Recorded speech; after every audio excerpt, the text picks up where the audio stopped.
Ladies and gentlemen, now comes a surprise visit from one of the screen's most charming young comedians, Miss Una Merkel. Well, thank you, honey. My, but you certainly do have a nice place here for your broadcasting. I never saw such a charming place. These lovely drapes and such good-looking boys and your orchestra and such shiny instruments and all those lovely microphones and everything. And the stage manager was just so sweet to me when I came in. It just reminded me of home. Honestly, it's all so nice it just leaves me speechless. Yes, well, Well, I'm not one for talking, Bob, but I just can't help asking you just one question. Why do you suppose all those lovely people applauded when I walked out here? Why did they applaud? Don't be so modest, Una. They applaud because you're Una Merkel, the picture actress.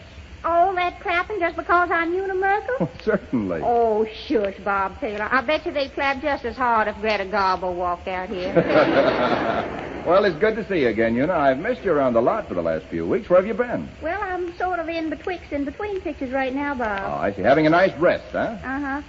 Except that while I'm resting, I'm not exactly resting. You want to know a secret? Well, I'm doing a little magazine work in my spare time. Magazine work? You mean writing articles? Yes, isn't it thrilling? I guess it is, yes. Are you being pretty successful? Well, I'm holding my own, Bob. By that I mean I send the editors just as much as they send back. Well, you can't lose anything that way, can you? Well, that's what I really wanted to ask you about. I've written a little article about you. You have, Una? Uh-huh. And I'd kind of like to get your okay on it, because then I could send the stuff right in. Well, I'd be glad to do anything I can, Una. Well, I guess I'd better read it to you, honey. It's called The Real Robert Taylor. The Real Robert Taylor. That's very good. Oh, do you think so? Well, here goes. The Real Robert Taylor by Una Merkel. When I arrived at the attractive home of Robert Taylor, the sun was streaming in through the patio. My whole body was tingling with a sensation of expectancy, and I can't ever remember feeling better in my life. This grand feeling was partly due to the fact that I had arisen early on this bright, sunshiny morning, and on my favorite sorrel stallion Rex had gone for a canter through the Hollywood Hills. After this glorious exercise, I returned to my home and slipped on a bathing suit for a refreshing plunge in my gorgeous tile pool. My appetite sharpened. Excuse me, Una. What is it, honey? Is this the article you're writing about me? Yes, the real Robert Taylor. The real Robert Taylor. Well, go on. My appetite sharpened, I dashed into my kitchen and prepared the Southern breakfast, which has made me the envy of every Hollywood hostess. This breakfast consists of honest use, ham and eggs, toast, and coffee. Well, how's the article so far, Bob? Does it meet with your approval? Well, don't you think it's a little personal? Oh, Bob, no. They just love to read those little intimate things. They want to know the real you. Oh, yes, the real Robert Taylor. Well, you go right ahead. Now, let me hear the rest of it. Surely. So naturally, when I arrived at Robert Taylor's house, I was in very good spirits. Before ringing the doorbell, I glanced at myself in the small mirror of my handbag, which is one of those new alligator Schiaparelli models, very stylish. And I noted the high color in my cheeks. I thought I looked very becoming in my new white fox fur piece. On leaving the house that morning, I decided that my white fox fur was the right thing to wear. Nothing else would do, absolutely nothing, so that's what I wore. Is that all? Oh, don't be silly. I had a dress on, too. Excuse me. Now, let me see. Where was I? You were ringing the doorbell, the real Robert Taylor's doorbell. Oh, yes.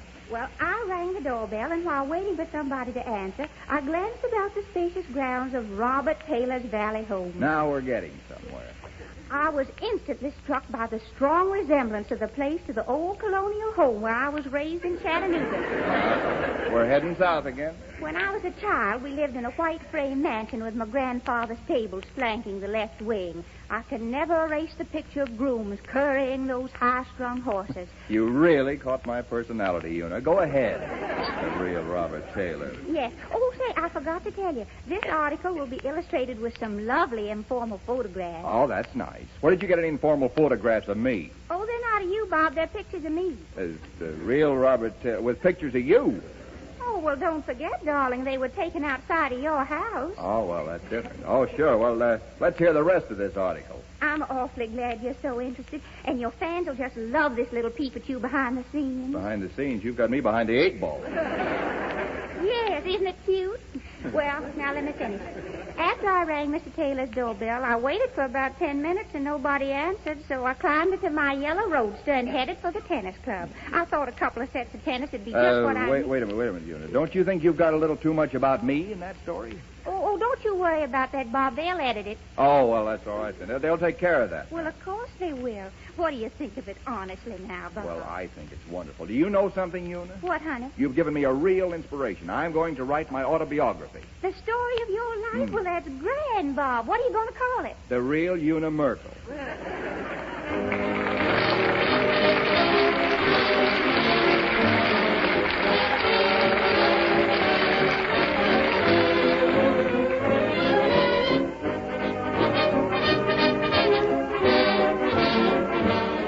You know, Ted, last week when I was shooting the final scenes of The Three Comrades, I still found time to hear good news. At about the time you were inviting everybody to have a cup of Maxwell House coffee, I was having my own cup of Maxwell House coffee with my dinner in the dressing room. Kind of made me think of you all here. Well, Robert, we sure missed you, and we're mighty glad you're back.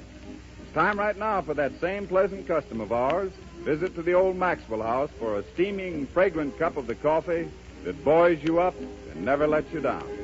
Swing along with us, Meredith.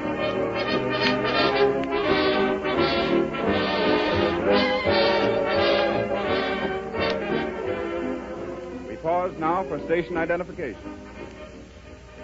This is KFI, Los Angeles.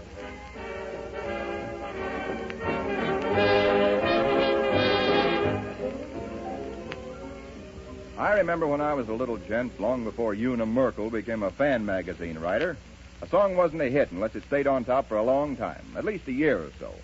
But lately, any song that survives after a couple of months has to be a real sensation, and there aren't many of them. One of the few that seem destined to live is Cole Porter's Night and Day. After having been bandied about for the past 8 or 9 years by orchestras and singers, it's still about 50 years ahead of its time. We hear it now in the very special Meredith Willson style, Night and Day. Pick it up from there, Mr. Willson.